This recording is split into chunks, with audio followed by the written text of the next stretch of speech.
निजी नहीं की, सबने एक दूसरे को मदद किया। ये है सभ्यता। क्यों? पुनर्जन्म होता है। हाँ, सारे देश वाले इकट्ठे होके पहुंच गए कि भाई इनकी मदद करो, मदद करो। आप में से भी कुछ गए होंगे। क्यों? क्या मालूम अगले जन्म में हमारे साथ ऐसा हो जाए तो। ये जो पुनर्जन्म है ना, ये बहुत कुछ कराता है। अगर हम पुनर्जन्म से नहीं बंधे हों तो हम भी वैसा ही व्यवहार करेंगे जैसे अमेरिका में होता है। तो पुनर्जन्म की ये फिलॉसफी है जिसने हमको बांधा है एक सांचे में। हम वैसे ही रिएक्ट करते हैं जैसी हमारी फिलॉसफी है, और साइंस और टेक्नोलॉजी को वैसे ही आगे बढ़ाते हैं जैसी हमारी फिलॉसफी है। अभी देखो, साइंस टेक्नोलॉजी पे मैं आता हूं, समझा रहा हूं आपको। मेरी माँ झाड़ू लगाती है, बचपन से मैं उसको देखता हूं घर में झाड़ू लगाते हुए। तो एक बार मैंने मेरी माँ को पूछा, ये जो झाड़ू है उसके आगे का हिस्सा ऐसे खुला हुआ है, पीछे का बंद है, क्यों? आगे पीछे एक जैसा क्यों नहीं? तो मेरी माँ ने समझाया, देख ये आगे का हिस्सा खुला हुआ है इसलिए कि झाड़ू लगाऊं तो चींटी ना मर जाए उसके नीचे, खोल के रखा है उसको, तो स्पेस है ना चींटी को निकल के जाने के लिए। एक सीख से दूसरे सीख के बीच में स्पेस है तो वो निकल के चली जाए। ये है टेक्नोलॉजी। हमने झाड़ू भी बनाई है तो ये ध्यान रखा है कि उसके नीचे चींटी ना मर जाए। और भारत में एक तो सीख झाड़ू होती है और एक तो दूसरी झाड़ू होती है जो बहुत ही सॉफ्ट होती है। क्या कहते हैं उसको? फूल झाड़ू कहते हैं, क्या कहते हैं? उसको भी बनाते समय ध्यान रखा है कि अगर उसमें स्पेस नहीं हो तो झाड़ते समय चींटी जिंदा जाए। ये है हमारी टेक्नोलॉजी। अब यूरोप वालों ने क्या किया? उन्होंने बनाया है एक मशीन, हाँ, जो खींच लेता है सबको अपने अंदर। देखा, डस्ट खींचता है। कहते तो उसको डस्ट क्लीनर है, लेकिन वो डस्ट क्लीनर नहीं है, डस्ट सकर है।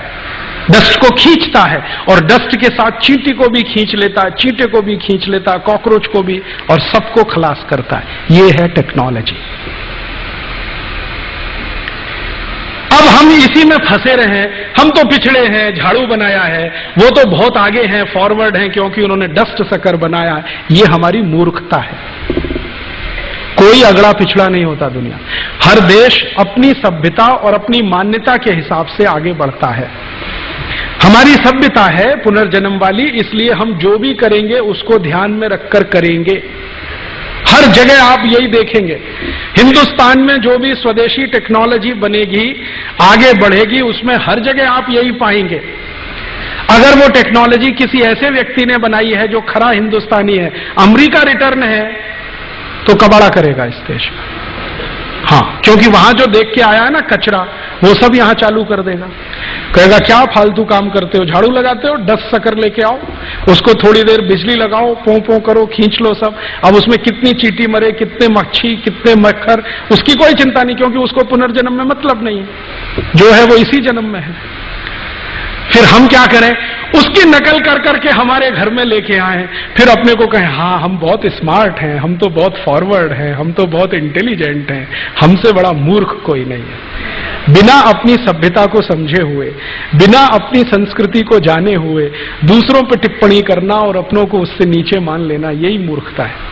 हम तो इसी में फंसे हैं। तो जब भी ये बात खड़ी होती है ना, वो गांधी जी के सामने हो या आपके सामने, गाय कट रही है, भैंस कट रही है, तो जो भारतीयता के लोग हैं, जो पुनर्जन्म में मानते हैं, जो सनातनी हिंदू हैं, भले किसी भी संप्रदाय के हैं, उनके दिल में कसक उठती है कि ये गाय क्यों कटती है। कर नहीं पाते हो वो अलग बात है, कसक तो है दिल में। और इतनी तीव्र कसक है कि आप जरा खुलकर बात कर लो तो इतना फट पड़ते हैं कि गाय बचाने के लिए मुझे मेरी जान देनी पड़े तो मैं तैयार हूं। क्यों आता है इतना तीव्र हमें उद्वेग? ये जो हमारे मंच पे थोड़ी देर पहले विलास भाई बैठे थे ना, 74 साल की उम्र में, उनके मन में इतना उद्वेग क्यों है? वो इसलिए है, पुनर्जन्म की मान्यता है। और हम सब इस मान्यता से बंधे हुए हैं। तो अब हमारे सामने प्रश्न क्या है? हमारे सामने प्रश्न यह है कि जिस मान्यता को हमने धारण किया है उसके अनुरूप अपने देश की कानून व्यवस्था होनी चाहिए, या कानून व्यवस्था के अनुरूप हमारी मान्यता होनी चाहिए। ये प्रश्न है सबसे बड़ा। कत्ल खानों का बंद होना नहीं होना, ये इस प्रश्न से तय होने वाला है।